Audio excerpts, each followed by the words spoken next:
Ayat yang ketujuh, Allah SWT menyampaikan tentang tema fai. Karena tema fai itu ada di ayat 6 dan ayat 7. Ya, ayat 7 Allah menyampaikan ma'afa Allahu ala rasulihi min ahlil qura falillah.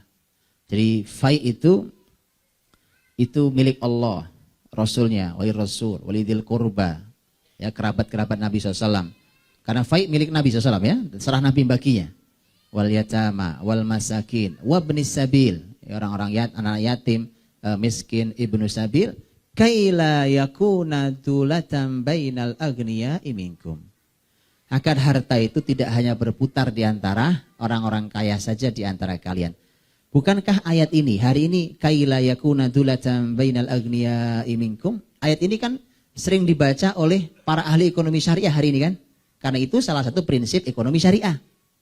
Ternyata ayat untuk ekonomi syariah ini justru adanya di tengah-tengah ayat tentang jihad.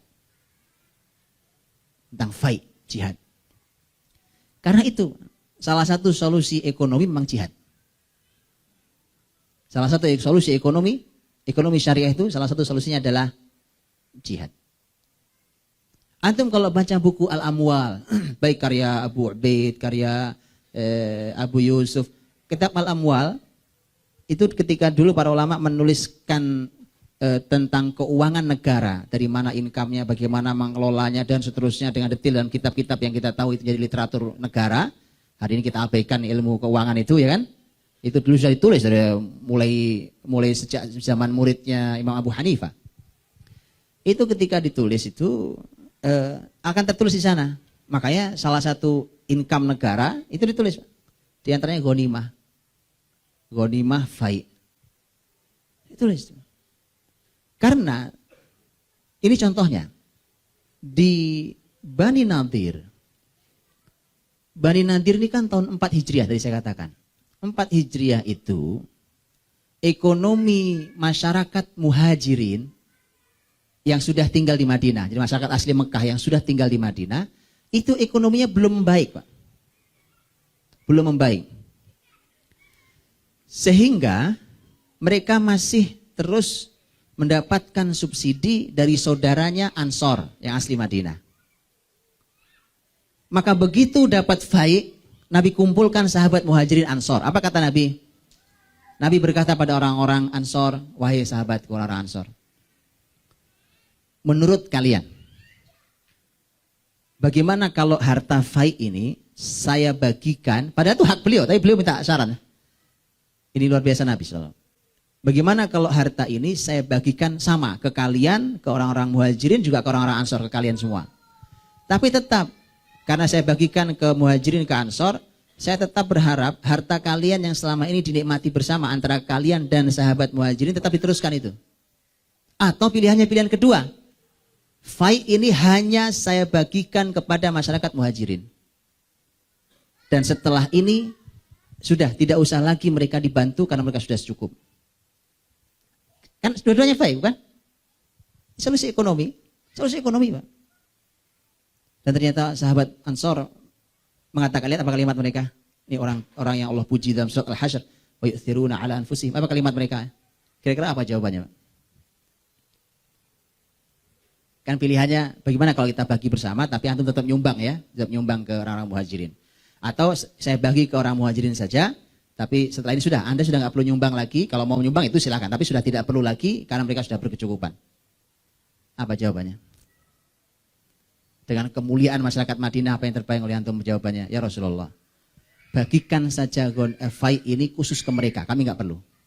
Dan silahkan ambil dari harta kami terserah yang kau mau. Antum tahu Pak?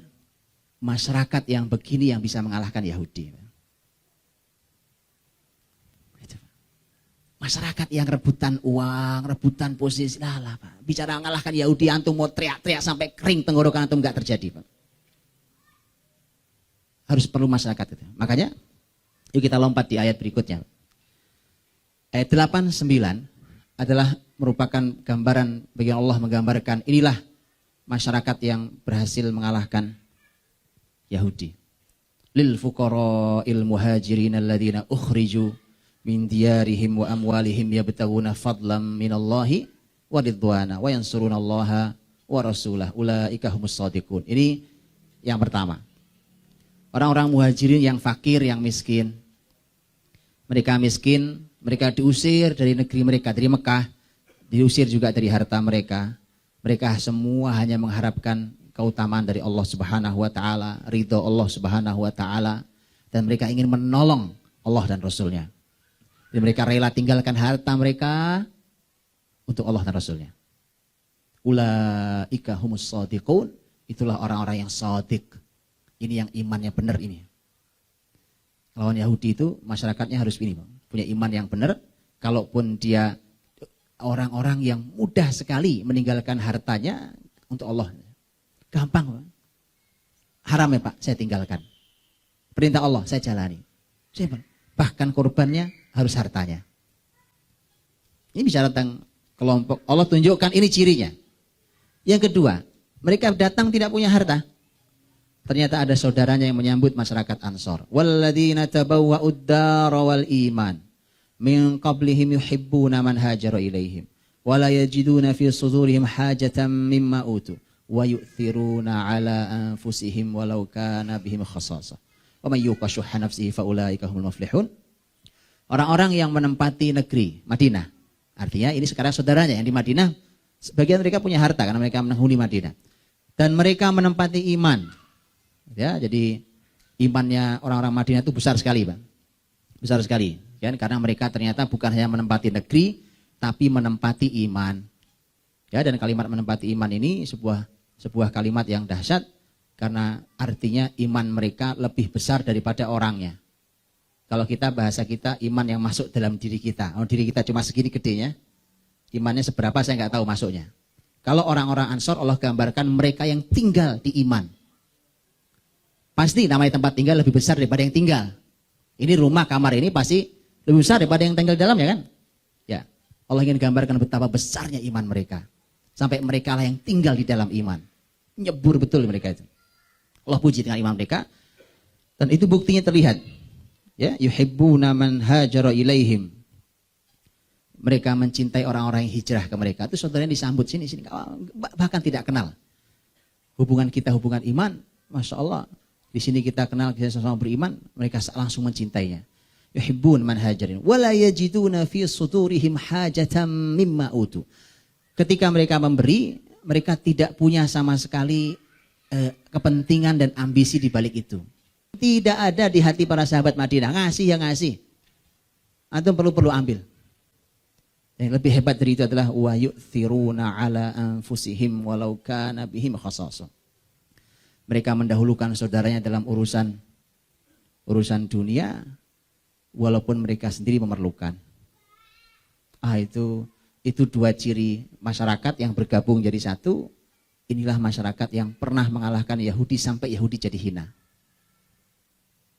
Dan kalau mau diulangi harus itu yang ada, harus itu yang ada. Makanya selama muslimin masih punya banyak sekali kepentingan dunia dan ambisius dunia yang tidak jelas itu, makanya dia sampai mengalahkan kayak kemarin kita bicara Allah dan Rasulnya dan jihad fisabilillah, maka tidak akan pernah ada. Karena Yahudi selalu modalnya emas dan perak tadi.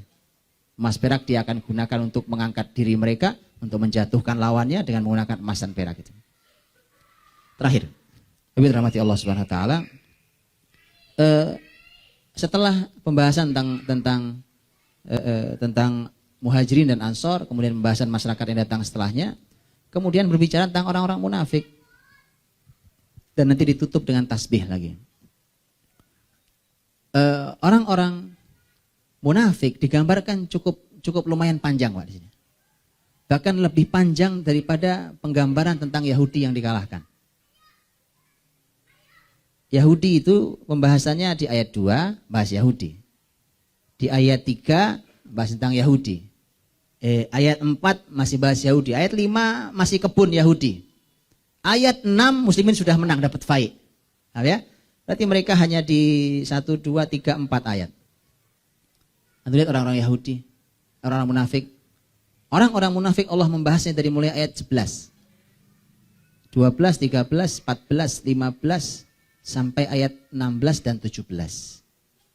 11 sampai 17 membahas tentang munafik. Allah membahas lebih panjang munafik daripada Yahudi, padahal tema besarnya tentang Yahudi. Itu pelajarannya. Di situ ibrahnya. Karena Yahudi itu sesungguhnya tidak akan pernah kuat kecuali karena keberadaan munafik di tubuh muslimin. Yahudi gak pernah kuat, Pak. Karena banyak munafik. Dan ini dalam sejarahnya kan ada. Abdullah bin Ubay yang munafik. Abdullah bin Ubay yang munafik itu kemudian dia datang. Karena mereka tadi sudah saya katakan, mereka sudah siap-siap, kemas-kemas telah diancam oleh Rasul melalui Muhammad bin Maslama. Mereka sudah siap-siap. Maka begitu mereka sudah siap-siap, datang itu utusannya Abdullah bin Ubay munafik. Jangan pergi. Kenapa pergi? Takut amat sama Muhammad, ya kan? Kalau kalian diusir, kami ikut keluar kalian. Kalau kalian diperangi, kami bela kalian. Ternyata pas mereka dikepung, gak datang-datang tuh bantuan Abdullah bin Ubay. Munafik. Maka mereka berupah, wah kita dikerjain habis sama mereka. Makanya munafik sama Yahudi itu cuma saling isap aja itu. Mana yang punya kepentingan aja. Yahudi perlu munafik dihisap tenaganya. Munafik perlu Yahudi juga gitu. Udah sama aja. Mereka saling hisap. Makanya dipecah dulu kekuatan itu. Dan ini juga pelajaran. Para ulama katakan. Dan muslimin seharusnya tidak perlu terlalu khawatir. Mereka boleh berkoalisi. Silahkan. Mereka berkoalisi, berkumpul, bekerja sama. Munafik gabung sama Yahudi. Silahkan gabung. Pernah terjadi di Madinah. Tapi asal muslimin dekat dengan Allah, semua koalisi itu nggak ada artinya di hadapan Allah SWT. Itu betapa kuatnya itu iman itu. Dan itu hasilnya. Maka selama di sebuah masyarakat masih banyak orang munafik, belum bisa menang lawan Yahudi. Karenanya, terakhir sekali ayat ditutup dengan tasbih lagi. Ya, disebutkan Asmaul Husna panjang lebar kan? Wallahu la ilaha illa ya, illahu. Disebut setelah itu ditutup dengan yusabbihu lahu. Tasbih lagi. Terakhir sekali, yusabbihu lahu ma fis samawati wal ard wa huwal azizul hakim. Balik lagi ke ayat kedua, ayat pertama bahkan. Bertasbih lagi. Kenapa dibuka dengan tasbih, ditutup dengan tasbih? Karena memang hanya masyarakat yang bertasbih dengan sesungguhnya yang bisa mengalahkan Yahudi. Ketika mengagungkan Allah seutuhnya, masyarakat bertauhid, bersandar hanya pada Allah Subhanahu wa taala dan menyingkirkan semua sifat negatif dari Allah Subhanahu wa taala, semua hanya bergantung pada Allah, itulah baru masyarakat yang bisa mengalahkan Yahudi. Wallahu taala a'lam bishawab. Assalamualaikum warahmatullahi wabarakatuh.